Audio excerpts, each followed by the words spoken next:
So this is the problem that I had given.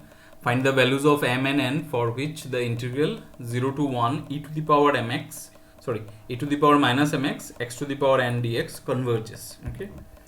So if you have a proper look at this integral, for any value of m, e to the power minus mx is a well-defined thing. Okay.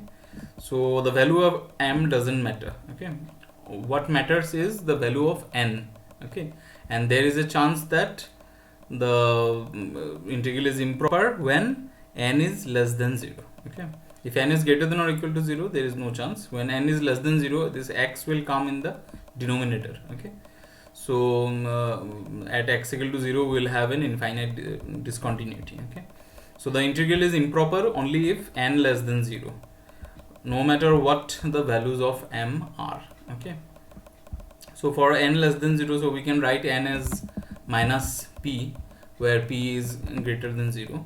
So your fx is e to the power minus mx into x to the power minus p, which can be written as e to the power minus mx by x to the power p. Okay, and so 0 is the only point of infinite discontinuity of f. So we need to choose a function for comparison. Okay, so let us take the function as gx. So there is no hard and fast rule how we have to select this function. So this comes from the structure of f. Okay, so we have to observe what choice of g will give us a finite value of the limit fx by gx. Okay, so that way we have to make the choice. So here we already have e to the power minus mx by x to the power p. So if I divide this by 1 by x to the power p, in that case 1 by x to the power p term will get cancelled. Okay, and we will be left with e to the power minus mx whose limit exists finitely. Okay, so that is our that is why our choice for gx is 1 by x to the power p. Okay, so then limit x tends to 0, fx by gx is limit x tends to 0 of e to the power minus mx, and as you know, it's e to the power minus m into 0, that's 1. Okay, and this is non-zero. So if we get the ratio, the limit of the ratio fx by gx as non-zero, then our job becomes very simple.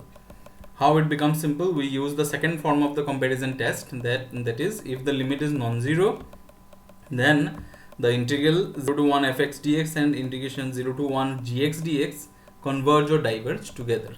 They show the same behavior. Okay. So, but we know that integration 0 to 1 gx dx, which is 0 to 1 dx by x to the power p, converges if p less than 1 and diverges if p greater than or equal to 1. Okay.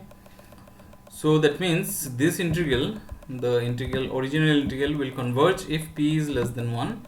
P less than 1 means, what is p? P is minus n is less than 1, that is n is greater than minus 1, and diverges if n is less than or equal to minus 1, no matter what the values of m are. Okay, so the given integral converges only when n is greater than minus 1, diverges for n less than or equal to minus 1.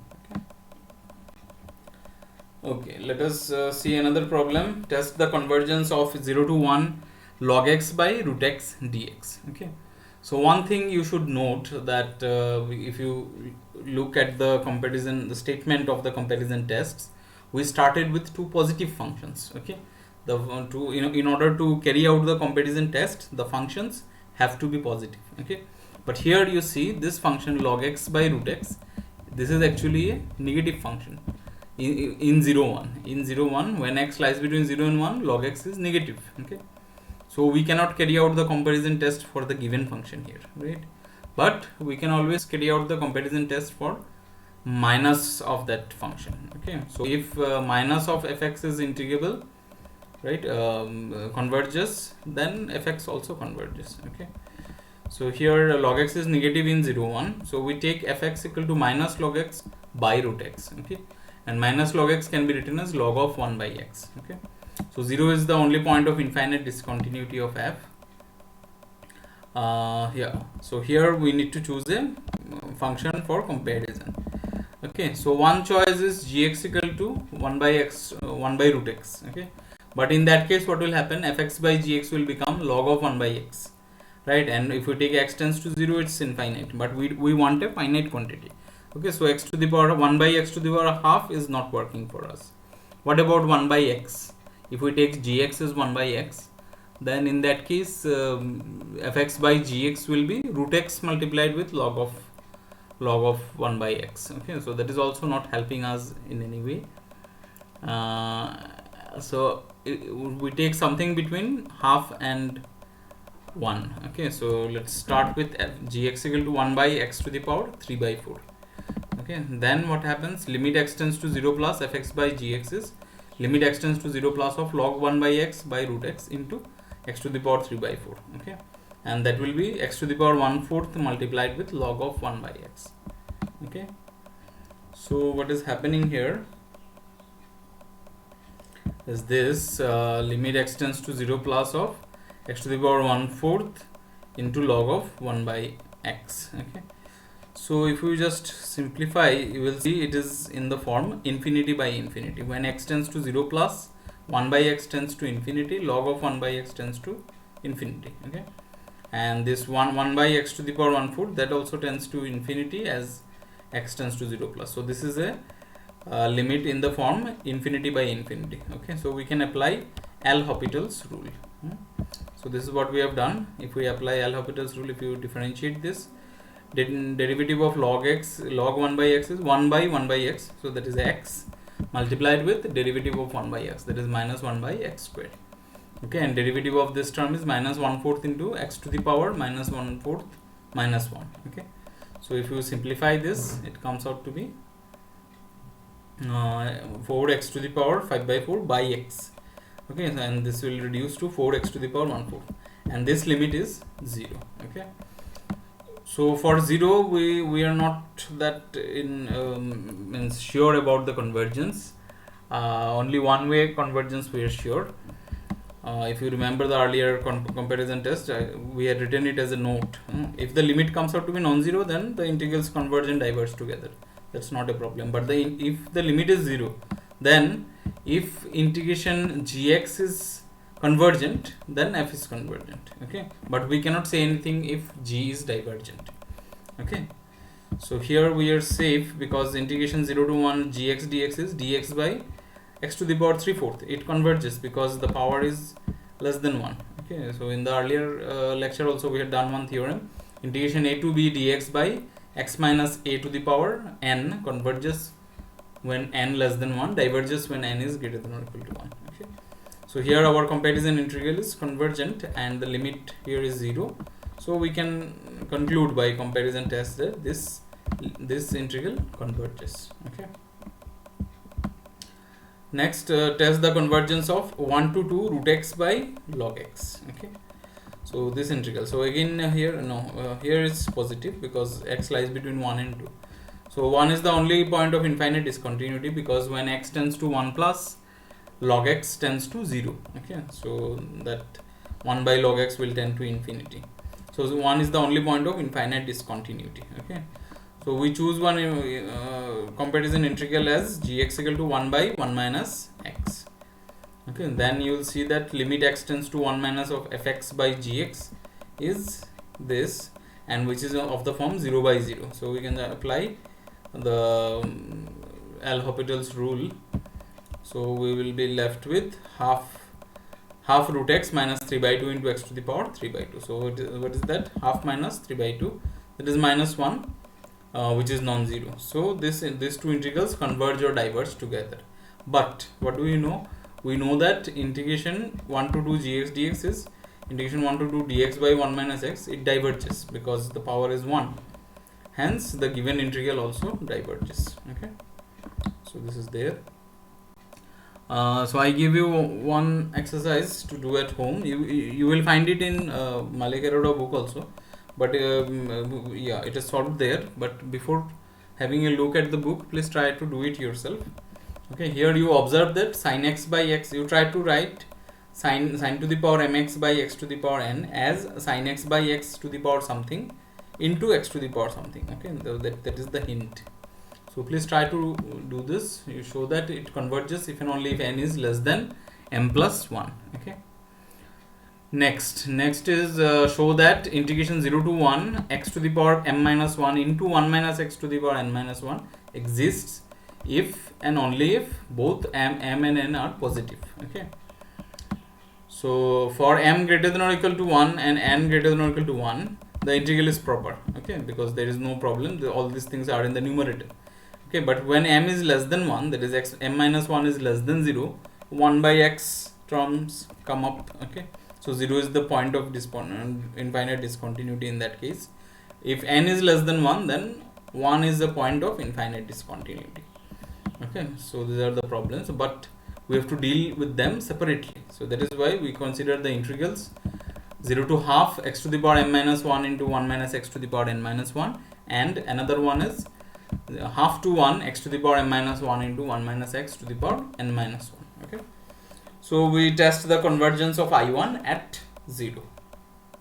So for I1, 0 is the only point of infinite discontinuity. Okay, for I2, 1 is the only possible point of infinite discontinuity.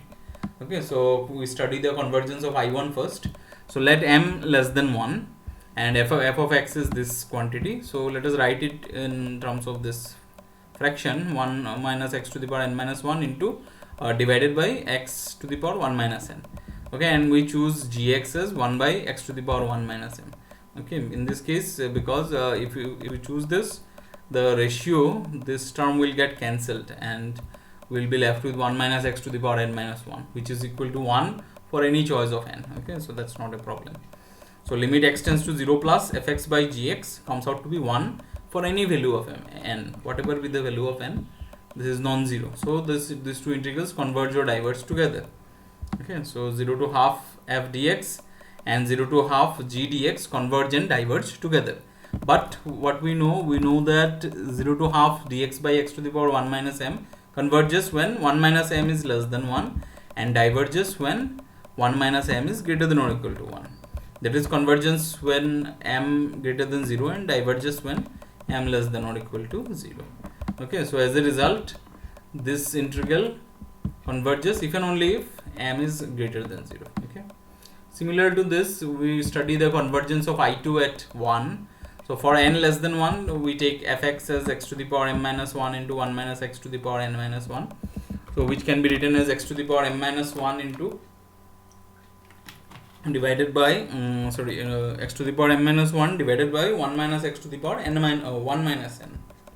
Okay, and similar to the earlier case, we take gx as the comparison integral as this.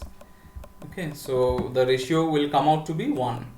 So in this case, we have to take the ratio x tends to 1 minus. Okay, so we have to be very careful with this because we are testing the convergence at x equal to 1. Okay, so this integral half to 1 f dx and half to 1 g dx, they converge or diverge together.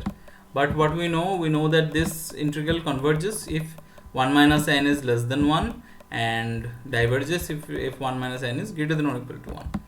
Okay, that means it converges when n is greater than 0. Okay, it diverges when n is less than or equal to 0. Okay, so ultimately, since this integral, the convergence of this integral depends on the convergence of these two integrals 0 to half and half to 1.